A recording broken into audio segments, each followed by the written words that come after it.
حدیث میں آتا ہے کہ ایک بزرگ تھے پچھلی امتوں میں, نماز پڑھ رہے تھے, ان کی ماں نے ان کو نماز کے دوران بلایا. وہ پریشان ہو گئے کہ ایک طرف میری نماز ہے اور ایک طرف ماں کا تو پکار کا جواب دینا ہے. کیسے تقویٰ تھا دیکھو پہلے لوگوں میں. آج نماز میں نہیں ہوتے, ٹی وی دیکھ رہے ہوتے ہیں اور ماں پکارتی ہے, جواب. بہت بڑا جرم ہے. یاد رکھو, اپنی اولاد کو سمجھاؤ یہ کہ ماں یا باپ میں سے جب کوئی پکارے آپ کو جواب دینا ہے. گونگا بہرا بن کے بولو بھائی, نہیں بیٹھنا. موبائل میں لگی ہوئی ہے بیٹی, واٹس ایپ دیکھ رہی ہے, ماں بلا رہی ہے کہ جواب ہی نہیں دے رہی. بہت بڑا جرم ہے, بہت بڑی بدتمیزی ہے, بہت بڑی بے اکرامی ہے یہ. تو بزرگ تھے نا, تبھی تو ڈر گئے کہ نماز ہے اور کون پکار رہا ہے, ماں پکار رہی ہے. اب کنفیوز ہو گئے کہ یار ایک طرف نماز ہے. مسئلہ معلوم نہیں تھا کہ نماز توڑوں تو اللہ ناراض ہو سکتا ہے, نماز نہیں توڑوں تو کیا ہوگا, ماں نہ. تو ماں نے فوراً بددعا دی, جواب نہیں دیا نا انہوں نے. تو اللہ کرے تجھ پر کوئی کسی عورت کی کیا لگے, تہمت لگے. کتنی بڑی ہو خواتین کی زبانیں. نبی صلی اللہ علیہ وسلم نے جو فرمایا نا کہ عورتیں جہنم میں مردوں سے زیادہ ہوں گی, اس کی بڑی وجہ کیا ہے, زبان. چھوٹی چھوٹے معاملات کو بہت کیا کر دیتی ہیں, بڑا بنا دیتی ہیں, بہت بڑا. لان تان بہت کرتی ہیں. بار بار کہتا ہوں جو بیان سن رہی ہیں وہ نہیں, ان کے علاوہ وہ بھاگ جائیں گی, بھائی بولیں گے کیا بول رہے ہیں. تو اب کیا ہوا کہ وہ جب بزرگ پہ تہمت لگی ہے, وہ جب بددعا دی انہوں نے, کچھ وقت کے بعد کیا ہوا, ایک عورت کے بچہ پیدا ہوا جو بغیر باپ کے یعنی زنا سے. اب لوگوں نے اس کو پکڑ لیا, بھائی تیری تو شادی نہیں ہوئی, تجھے بچہ کیسے پیدا ہوا. تو اس نے فوراً تہمت لگا دی اس بزرگ پہ, جھوٹی تہمت. یہ جو صوفی بنا پھرتا ہے نا, ایسے نماز روزے میں لگا ہے ہر وقت, یہ ہے. لوگ میں سینس تو ہے نہیں کہ بھائی کوئی بھی دشمنی میں لگا سکتا ہے, کوئی بھی اپنے اصل مجرم کو بچانے کے لیے بھی کسی پہ کوئی دشمنی نہیں ہوتی, لیکن اصل جو ہے نا اس سے تو دوستی ہے, وہ بچ جائے. ان کو پکڑ کے ان کی عبادت گاہ کو گرا دیا, اور جو ان کو توہین کر سکتے تھے کرے. وہ بیچارے بڑے, ان کو یاد آیا کہ یہ کیا تھا, میری ماں کی بددعا. حدیث میں آتا ہے کہ بچپن میں کوئی بھی نہیں بولتا سوائے 3 بچوں کے, ان میں ایک یہ بھی تھے.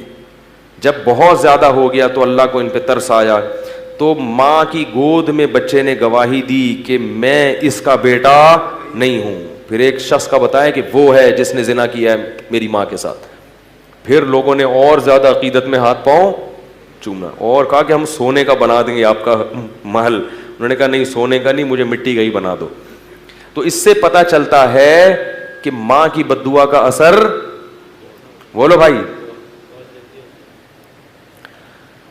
بہت جلدی ماں کی بددعا کا اثر ہوتا ہے. تو اس طرح پتہ چلتا ہے کہ ماں کی دعا کا اثر بھی جلدی ہوتا ہوگا یقیناً.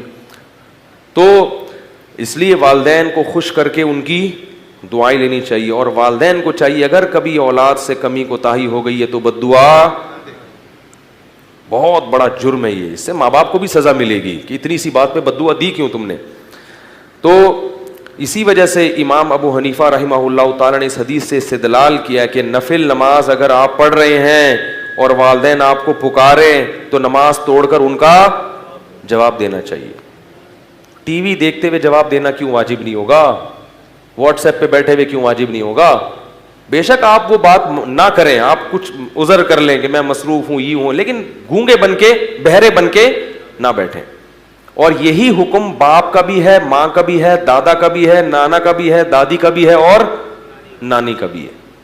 دادا دادی نانا نانی میں سے کوئی آپ کو پکارے تو آپ دیکھو, پولیس والا آپ کو بلائے نا, آپ کے لیے جانا واجب نہیں ہے, وہ خود ہی اٹھا کے لے جائے گا آپ کو. آپ کے لیے جواب لبیک کہنا واجب نہیں ہے, خود ہی اگلی کال پہ آپ کو موبائل آئے گی اور اٹھا کے لے جائے گی. دادا بیچارہ اٹھا نہیں سکتا آپ کو, وہ بوڑھا آدمی ہے, اس لیے ان کے احسانات بھی زیادہ ہیں. تو دادا دادی نانا نانی, اسی طرح پر دادا پر دادی پر نانا, یہ سب جتنے بھی آپ کے آباء و اجداد ہیں نا, ان میں سے کوئی بھی پکارتا ہے تو آپ کو اس کا جواب دینا واجب ہے, کیونکہ ان کی توہین شریعت کسی بھی صورت میں برداشت اب سوچو اس توہین کو برداشت نہیں کیا گیا کہ چپ رہو، تو جا کے ان سے بدتمیزی والی توہین کو کیسے برداشت کرے گی شریعت، کہ جھڑک کے بات کر رہے ہو ان سے، ان کو یوں کر رہے ہو. یہ جو غیر مسلم قومیں ہیں نا، ان میں بالکل احترام نکل گیا. مجھے لوگ بتاتے ہیں نا، مختلف ملکوں سے لوگوں کی کالز آتی ہیں، بتاتے ہیں ہندوستان میں بھی ہندوؤں میں یہ جو سسٹم ہے نا تباہ ہو گیا بالکل. پہلے ہندوؤں کا بھی فیملی سسٹم کچھ اچھا تھا، کچھ تھوڑا سا بوڑھوں کا احترام تھا، وہاں بھی کیا ہو گیا، ختم.